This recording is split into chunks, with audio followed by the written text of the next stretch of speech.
Bonjour chers amis traders, comme chaque fin de semaine, analyse rapide du Bitcoin, du DAX, du CAC 40, de l'euro-dollar et du SP500 pour la semaine à venir en mode investissement et en mode trading. On commence tout de suite avec le calendrier économique de la semaine à venir où il y aura pas mal de volatilité a priori pour tout ce qui est décision donc sur les taux, que ce soit la zone US mercredi soir ou la zone euro jeudi en début d'après-midi, donc on peut s'attendre à un petit peu de mouvement. Et puis aussi les indices de prix à la consommation pour la partie Allemagne qui peuvent impacter l'euro, notamment vendredi, là encore en début d'après-midi. Allez, on commence avec le Bitcoin exprimé en euros. Donc encore comme la semaine dernière, on a une tentative, je dirais, de percer de cette résistance des 100 000, on va dire 100 000. On reste vraiment tout juste dessous.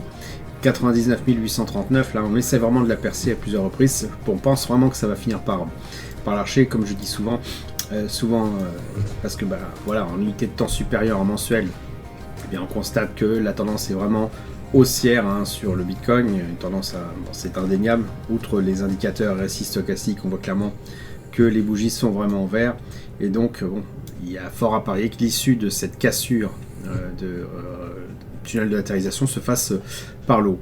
Donc comme je dis souvent, on ne tente pas d'entrer en position à l'achat ici, c'est pas forcément ce qu'il y a de plus indiqué. On préfère plutôt entrer en position sur le bas du range, ce qui nous laisse une plus grande latitude, amplitude en tout cas, d'être en gain latent si le prix évolue dans ce range-là, plutôt que de le prendre tout en haut, que le gain soit plutôt se transforme en perte latente, le temps justement que le prix continue peut-être encore d'évoluer un peu avant de sortir. Ce qui se passe en général, c'est qu'on achète au plus haut ici, qu'on se met à vendre quand on voit que finalement on est vraiment en perte latente relativement importante. On a du mal à supporter l'attente et c'est pile à ce moment-là quand on sort de position que le prix repart dans notre sens. Alors vous allez me dire évidemment, le prix peut très bien ne jamais revenir sur cette zone-là, effectivement. Auquel cas il fallait plutôt prendre position quand on avait encore la possibilité ici.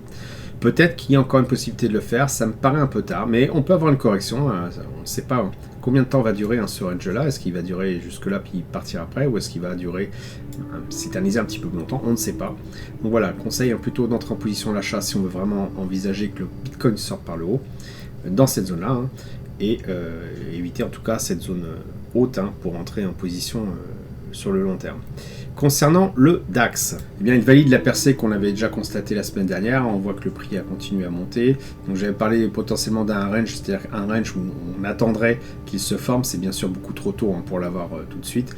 Mais si un range se forme là, ça serait intéressant d'entrer en position encore une fois en bas de ce range-là pour continuer de prendre le DAX à la hausse, parce que sur le long terme, je vous l'avais déjà dit, c'est assez clair que le DAX est haussier, RSI au-dessus de 50, stochastique bien orienté, et les bougies sont vertes, et puis on est au-dessus de toutes les moyennes mobiles imaginables. Donc tout ceci se passe très bien pour le DAX. Donc si vous êtes déjà positionné, super, vous gardez votre position. Si c'est pas le cas, envisagez plutôt un retour sur les 21 000 on va dire, pour tenter une prise de position à la hausse.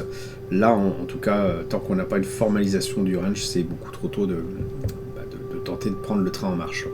Le CAC 40 lui aussi a repris un peu du poil de la bête. Il s'inscrit quand même toujours sur quelque chose d'un peu plus erratique que le DAX, puisque lui s'inscrit dans ce range-là entre 8245 et 6775, qui ne bouge plus de cette zone depuis pratiquement un an et demi, et on n'en voit pas le bout. Là encore, on peut dire qu'en mensuel, le PXI, le CAC 40 donc, est en tendance haussière, et qu'a priori, donc, cette cassure devrait finir par se faire par le haut. Bon, ça prend un peu de temps. Les meilleures prises de position, comme j'avais indiqué, se font plutôt sur cette zone, entre 7 et 7200, 7000 et 7200. Là, c'est un poil trop tard quand même pour entrer en position. Il y a un fort risque que le prix corrige, et je pense toujours qu'il va corriger, même si ça ne s'est pas produit. La semaine dernière, j'avais dit que ça pouvait se produire. Eh bien, ça ne s'est pas produit. J'envisage quand même que ça puisse revenir sur les 7535, toujours tergiverser un peu. Au final, certainement qu'on sortira par le haut, sauf si vraiment il y a un gros problème géopolitique. Mais voilà, on est toujours un petit peu mou par rapport au DAX, nous en France. Donc pour l'instant, moi je reste à l'écart du CAC tant que c'est pas plus clair. Allez, l'euro-dollar qui nous a fait une belle remontada, il a réintégré le tunnel de latérisation qu'on avait matérialisé maintenant depuis un peu plus de 2 ans. Et il a réintégré ce tunnel, effectivement, donc une belle remontée. On est passé de 1,0238 à 1,0488, une hausse assez conséquente. Est-ce que c'est une hausse qui va durer? J'en suis pas sûr, je vois les volumes qui sont pas forcément présents pour une belle hausse. Je pense plutôt que c'est une prise de position, prise de bénéfice suite à la vente qui est quand même assez conséquente depuis les plus hauts, parce qu'on est passé de 1,11 à 1,0238, même 1,02. Et ça se traduit mécaniquement par un rachat des positions.